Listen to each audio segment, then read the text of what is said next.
first of all, our Truly Show viewers. Thank you so much for joining us today. We have a really great person we're talking to. His name is Ben Fairbrother. He's a personal coach, and today we'll be talking about how he can help everyone on Truly. You can also find him on Truly, jointruly.com/selflove. And that's the subject that we'll be talking about today, considering it's Valentine's Day around the corner. So, Ben, I will let you introduce yourself.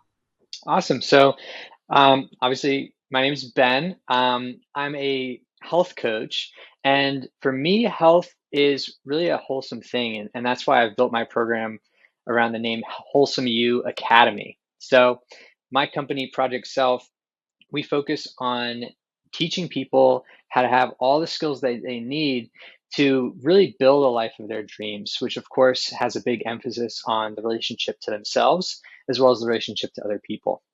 A lot of the areas that I focus on are emotional health, mental health, and physical health.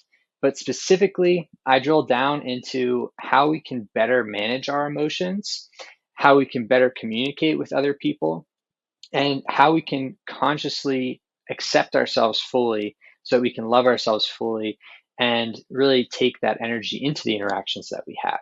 So that's kind of like a brief touch point on some of the things that I work on. And could you give us just like a quick background as to what even brought you to do this? Certainly. So, it's been a long journey, and so I'll try to keep it a little bit brief. But essentially, about 14 years ago, I realized that I had repressed my emotions to such an extent that I couldn't even tell someone how I felt when I was asked. And, that was really eye-opening for me. It was right after I had sort of like a breakdown moment, and I realized, wow, like I'm so out of touch. I can only think about how I should be feeling. I can't actually connect with how I am feeling. And that began a journey of really a quest to emotional mastery, learning how emotions are sort of sustained from our thinking. It's almost like a feedback loop from how we think and how we feel based on what we experience. So something happens, we react to it, we feel a certain way, we think about it further, and we keep that feeling alive.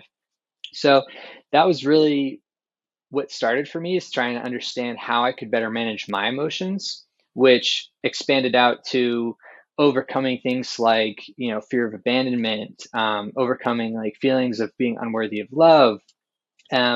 So recognizing that I need to love myself in order to accept love from other people was a big thing for me too.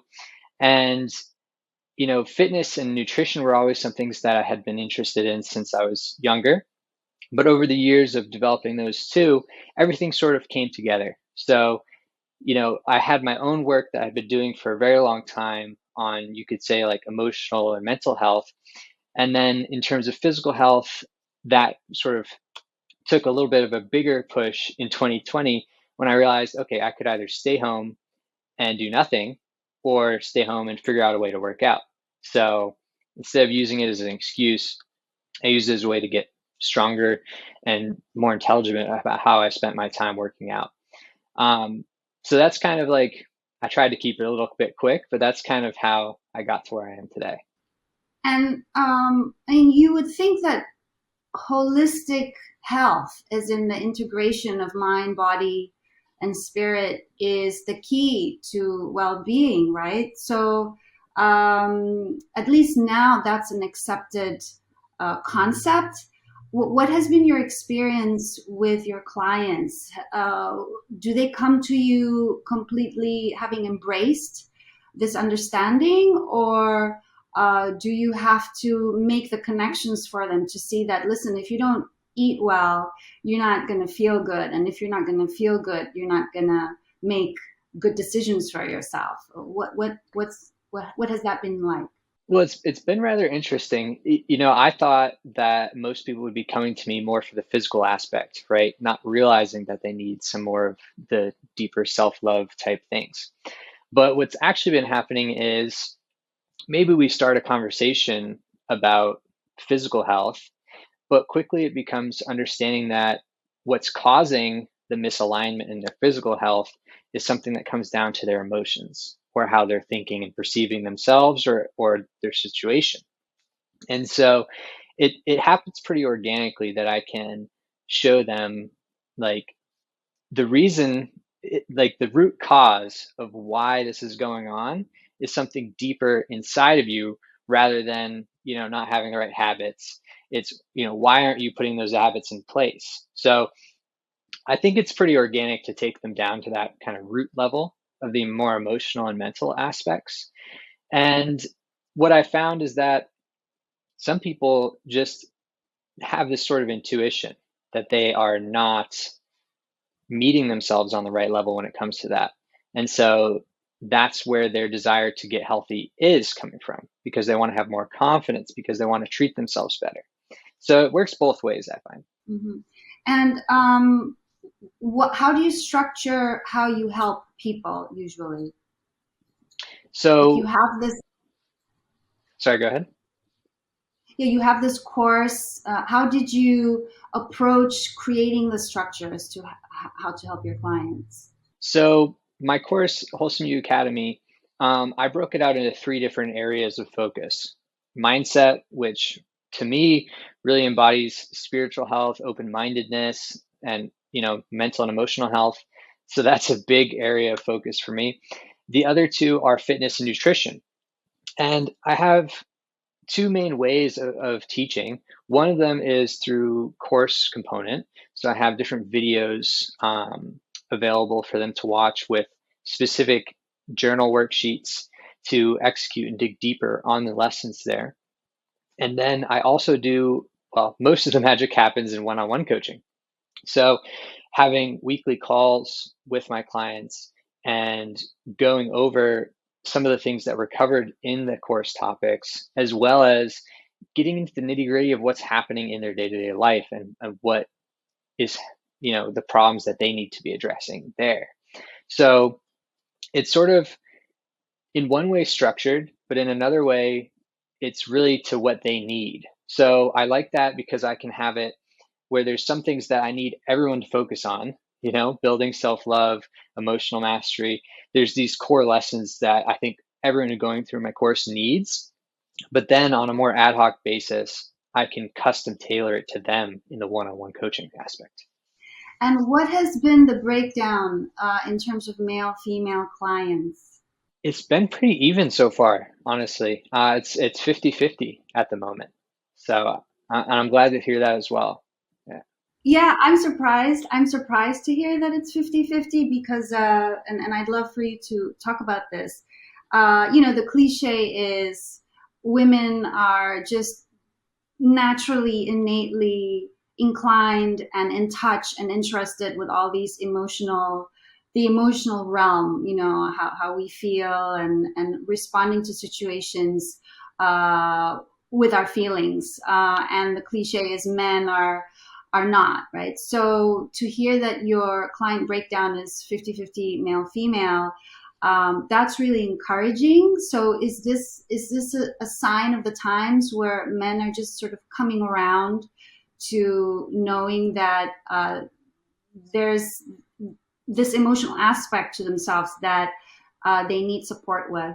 I think partly due to the times, like you said. Another thing is, pain is really strong force for awakening someone up to what they need to change, right?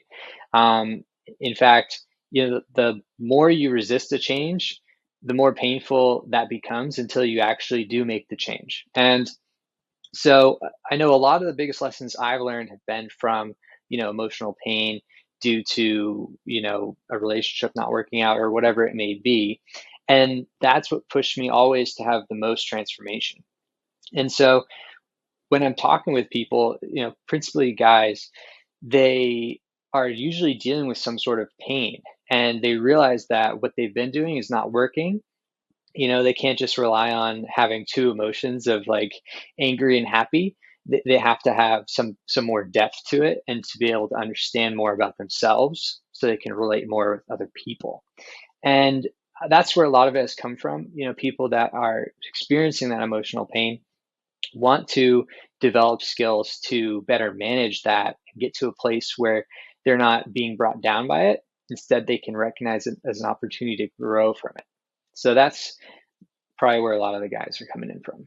Yeah, and they're coming to you when they are already at that point. What I'm curious about is when the point when they realize that the pain, the discomfort, or the dysfunctions that they are living is coming from emotional pain. And I'm just curious, what have they told you in terms of the trajectory of understanding they need to go to someone like you? So they might not necessarily call it emotional pain, and that's a distinction in itself. But if they just were in a relationship and it all fell apart, they're nonetheless in emotional pain. But what I find more concerned with is, how can I fix this? How can I avoid this in the future? Not necessarily like understanding that they need to understand the emotional pain and build the emotional mastery. That's the prescription, as it were. But at the end of the day, people don't want the process, they want the results. So they want a relationship of their dreams that's going to be healthy and happy, and to produce that dream life that they want. So that's what they want, and how to get there is really the emotional mastery and building that self-love. So they might not come to me knowing they need those things, but in talking with them, I explain how getting those things is going to help them get what they want, and you can't really separate the two. Wow, I'm just taking that in. Rod, what is your impression as a man from what Ben has just shared? Yeah, so the way I'm listening here, maybe like there are like three steps in this process where one, the person has to identify that they can be better and they want to be better, and then I think it would require a lot of work from that point to the root cause of how they can be better. And I'm very curious, like, what happens? How do you go from the root cause after it's identified to actually, doing things? What kind of things that can be done to improve from there, aside from just realizing where the problem lies? So, in the beginning stages of getting to know a potential client, I'm very keen on understanding. Basically, I want to understand what roadblocks or challenges are existing between where they are right now and where they want to be. So, you know, whether that's explicitly, health related in terms of losing weight, or, building a better relationship, or, building a new relationship for that matter. What it comes down to is they identify some key roadblocks. Maybe they know that they're bad at communication, or maybe they know that they've fallen into this trend of getting into a relationship and then avoiding commitment. Whatever the case may be, there's some sort of trend that exists of, this habit didn't just come out of nowhere. It's something that's been repeated over and over again. It's some sort of cycle that's been going on. And whether they're conscious of that or not, I bring that out of them to try and understand, okay, if this is the challenge that's going on, how long has this been a challenge? And really just unpacking all of that information. From there, usually I would ask, like, for instance, do you think that this might be contributing to that? Do you think that your lack of, potentially emotional awareness inside of yourself is contributing to that? But what it really, I found, most often comes down to is something known as attachment styles. And this is a basic way of people relating to and forming relationships with other people. And based on attachment theory, the different ways that you form these attachments, they create sort of different characteristics, if you will. So someone could be more avoiding of emotions. Another person could be almost more clingy and really desiring this closeness. And so if you have someone who's more avoidant and someone who's more like clingy in a relationship, that's obviously not going to work. But they could be getting into this pattern of the same type of relationship. So this is one example of, I would be bringing up that as a potential root cause by teaching them and introducing this topic of the attachment style. And generally it just clicks within them once I explain it to them, because they're either usually one or the other if they're having these sort of challenges. And so they'll be able to see themselves within that description and be like, wow, okay, he somehow knows something about this. And this is pretty much fitting to what I'm going through. So how can I get through this type of situation? I'll give a shout out again to our viewers, Truly Show viewers. Thank you for joining us. We're talking to Ben Fairbrother today. He's a health coach. And right now we're in the middle of discussing how he helps men specifically with emotional challenges. So Ben, I mean, that sounds very logical, and I really appreciate Rod's question, because what he was trying to do was make it like really really clear cut, right? Like how does this work, and there's a problem and there's a solution. And what has been your experience with when you are breaking it down in the way that you just did with your male clients? Has the bulk been receptive? Like they're like, okay, I get that. You're talking about avoidant, and like, or are they like, what language is this? So, first I usually explain kind of the theory itself, right? And if someone is more sort of an analytical mind or something to that effect, they'll be able to understand the pieces of what I'm saying, and it becomes very logical. So either, in dealing with a man, you're kind of appealing to the logic almost, right? If you're dealing with more of a woman, you might be appealing to more of the emotional side. Now, this is general, and it of course changes, but I also, and this is a really big piece, I come at it from the perspective of, I've gone through this myself, and I've had these experiences. So part of it, I'm also telling my story of, if they're going through something that I went through, how I got through it, and that maybe it's not the easiest thing to do. I'm straight with them. It's not necessarily easy, but it is doable, and it's something that with the right plan and consistency, you can make happen. And so relatability is the foundation of communication. And so when I can get onto their level like that and just kind of shoot things straight, just outline, this is why this is leading to that, instead of talking about always like a grand theory, that's where a lot more understanding comes between us. Yeah. Well, and I also have to highlight that I myself never ever had gone to like a therapist, and I come from a culture that just that whole concept is so foreign.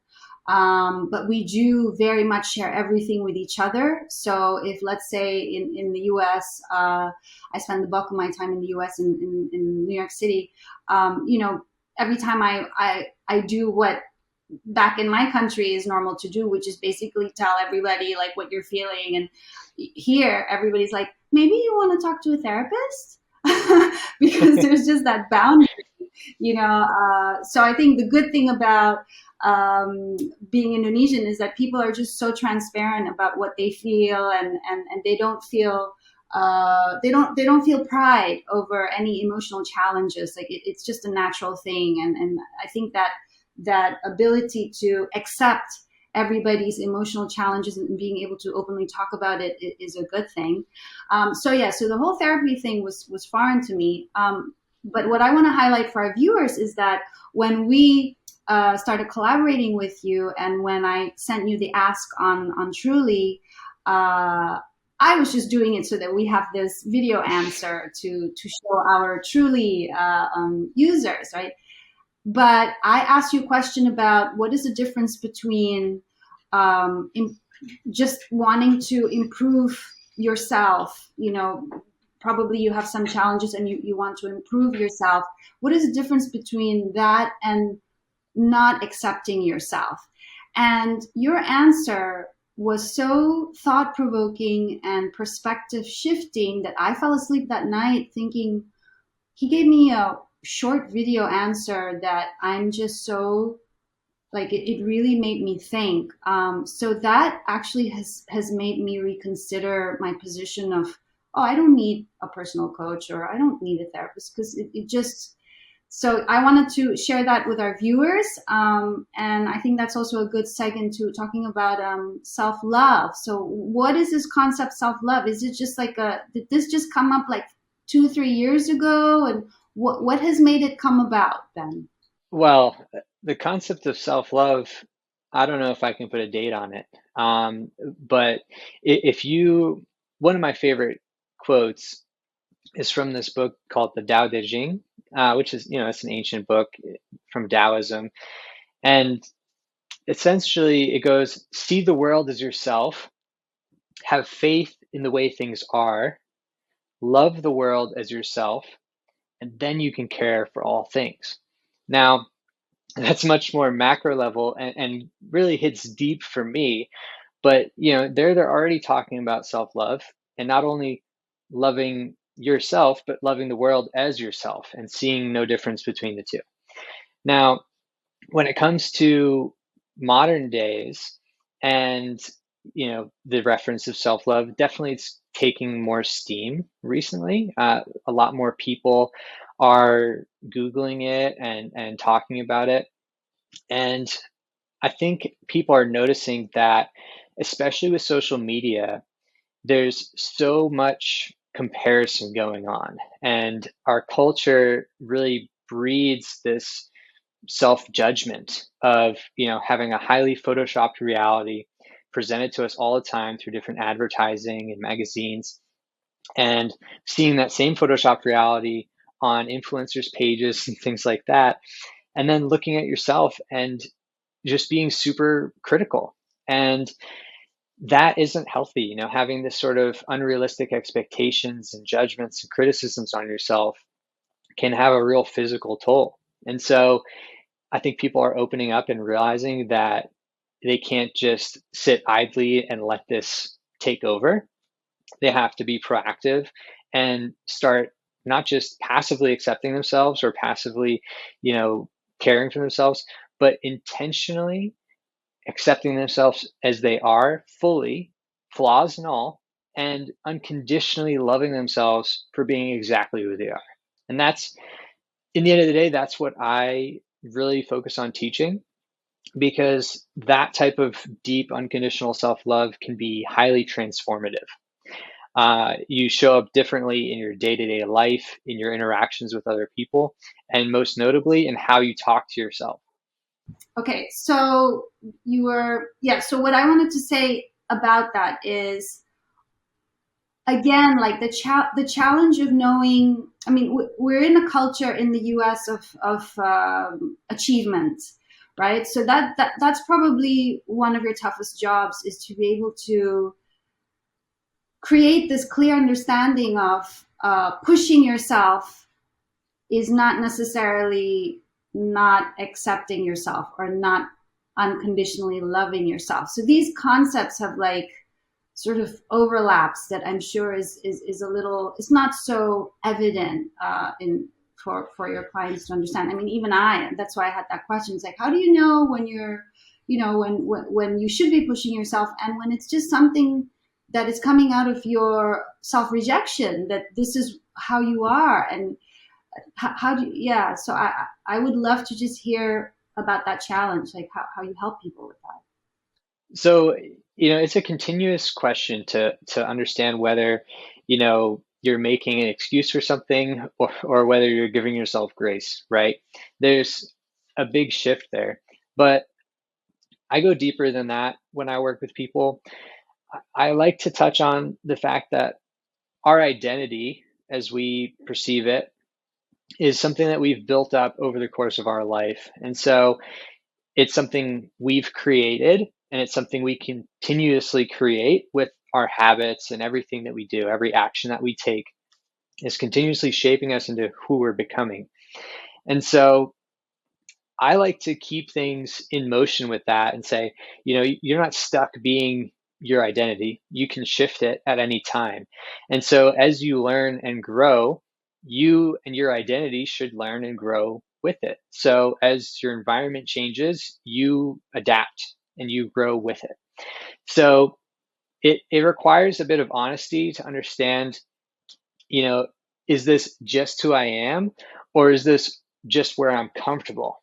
And seeking out that discomfort in the name of growth, I think, is really important. Obviously, you don't want to be putting massive amounts of pressure on yourself to fit to some external ideal. That's where it really comes important to understand your own values and really spend time breaking those out and understanding, okay, why is this a value for me? Why do I believe the things that I believe? And are they beneficial for me? Are they creating a net positive effect in my life? Or are they holding me back or pushing me down?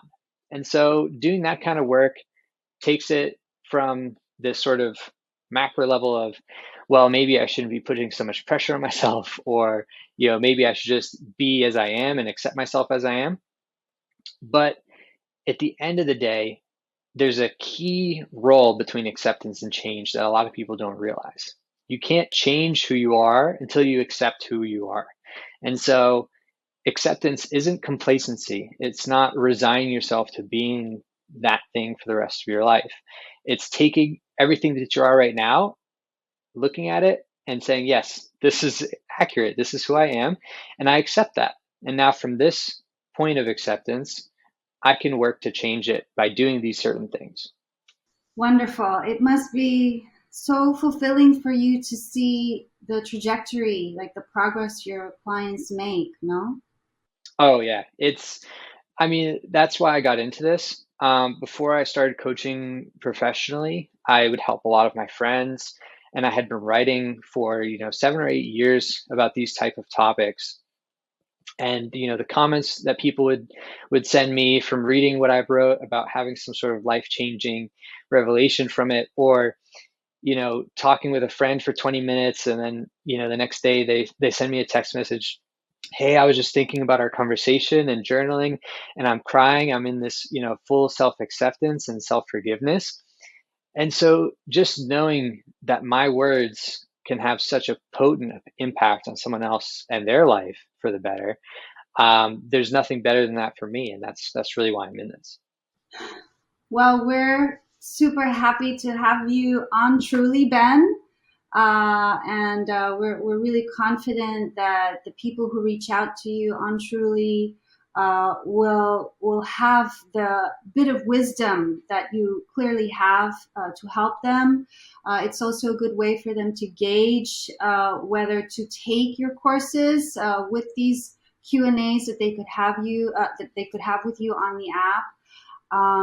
So yeah, we're glad to have you, and thank you so much, viewers, for joining the Truly Show today. We hope that this gives you hope in the subjects that we're talking about, that there are people like Ben who can help you. And it's super easy to reach out to him on Truly and ask him quick questions and go from there. Does anybody else want to add anything? Well, just looking forward to any questions that you guys have. Definitely excited to hear from anyone who's listening. Okay. Thank you, everyone, and have a great February. We'll have another interview next month. Bye. Thank you. Thank you, Ben. Bye. Thank you, Tanya. Bye. Thank Bye. you.